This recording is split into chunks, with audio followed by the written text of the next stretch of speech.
8h sur Studio Kalita. Bonjour à tous et bonjour à toutes. Olivier Granilic au micro pour une heure d'actualité israélienne et internationale depuis Jérusalem, depuis le studio de Studio Kalita. Comme vous le savez déjà, vous pouvez nous suivre sur notre site studiokalita.com ou bien en téléchargeant notre application, l'application de Studio Kalita que vous trouvez bien entendu sur Apple Store ou sur Google Play.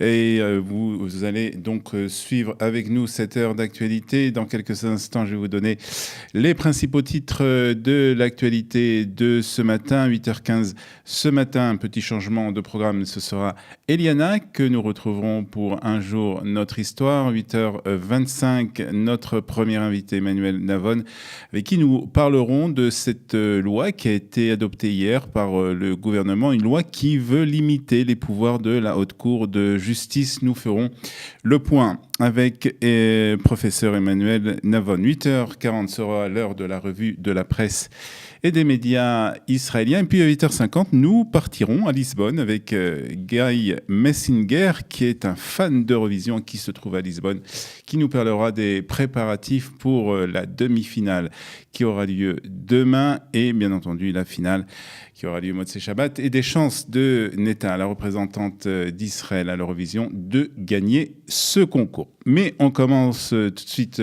par l'actualité de ce matin avec un communiqué dramatique hier de l'armée israélienne.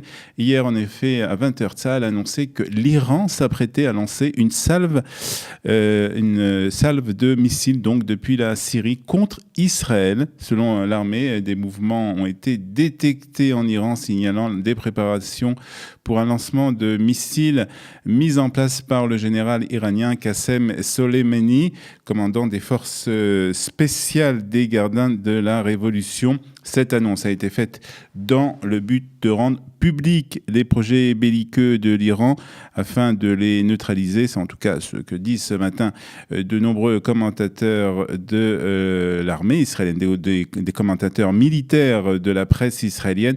Il faut noter, et ça c'est très important, qu'il n'y a pas de panique. L'armée a annoncé que les habitants du Nord ne devaient changer en rien leur façon de vivre. Il n'y a donc pas véritablement pour le moment de danger pour ceux qui habitent dans le Nord.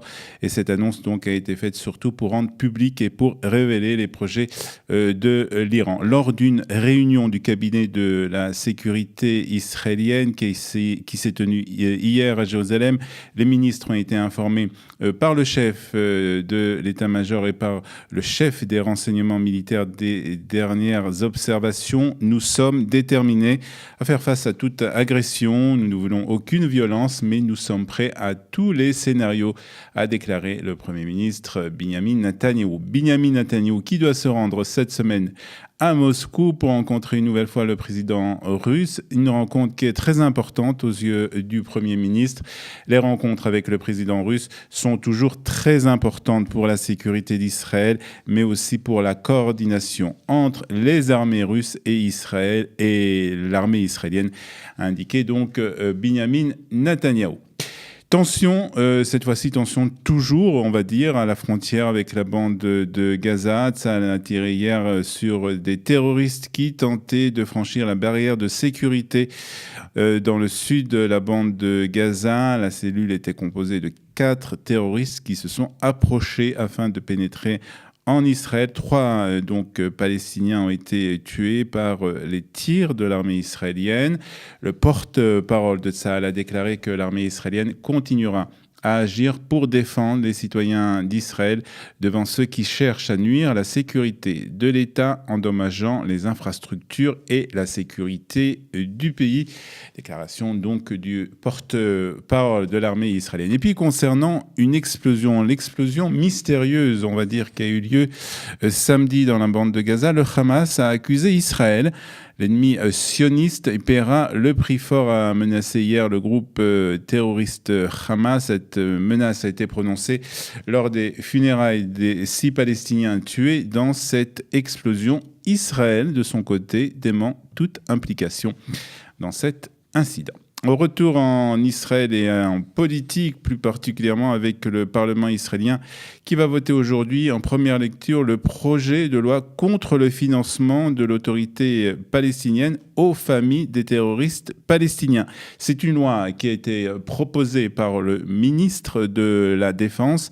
J'appelle tous les membres de la Knesset à se joindre à nous et à voter en faveur de la loi et mettre un terme à ce théâtre absurde, a déclaré Victor Lieberman. Chaque shekel transféré au meurtrier sera déduit des recettes fiscales de l'autorité palestinienne, a déclaré donc le ministre de la Défense. Un comité ministériel israélien avait donné son feu vert en février à ce projet de loi.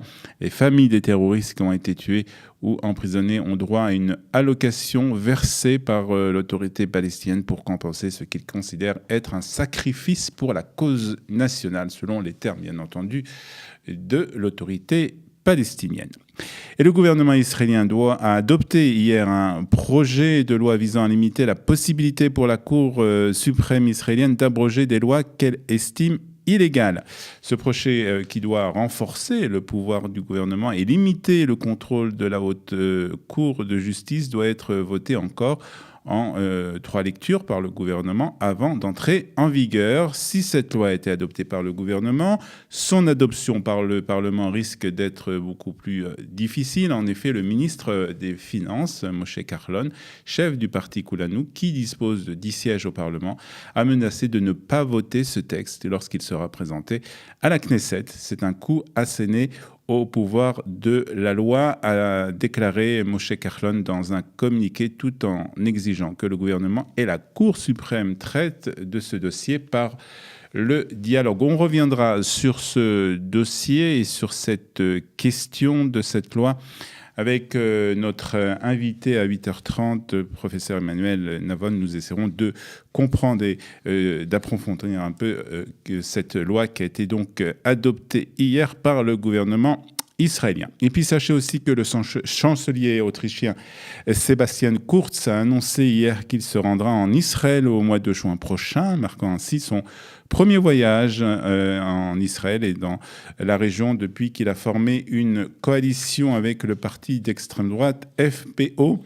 Kurz, qui sera accompagné du ministre autrichien des sciences et de l'éducation, a également révélé dans une série de tweets qu'il rencontrera à cette occasion des survivants autrichiens de l'Holocauste qui vivent en Israël et visitera le Yad Vashem à Jérusalem. L'Autriche a la responsabilité historique de ne jamais oublier les horribles crimes de l'Holocauste et s'engage pour la sécurité d'Israël et de ses citoyens, a écrit le chancelier. Et puis on termine par la météo avec les vicissitudes de la saison de transition qui se poursuivent. En effet, après les fortes chaleurs de cette fin de semaine, la pluie est de retour. Il y a même des risques d'orage et aussi des risques d'inondation dans le sud. Demain, il y aura encore des pluies du nord au Negev accompagnées d'orages, de fortes rafales de vent, éventuellement de grêle.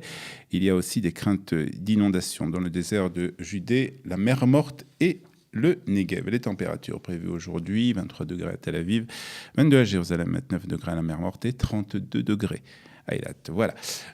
C'était pour les principaux titres de l'actualité israélienne de ce matin. Il est 8h10. Dans quelques instants, nous retrouverons notre amie Eliana Gerfinkel pour Un jour notre histoire.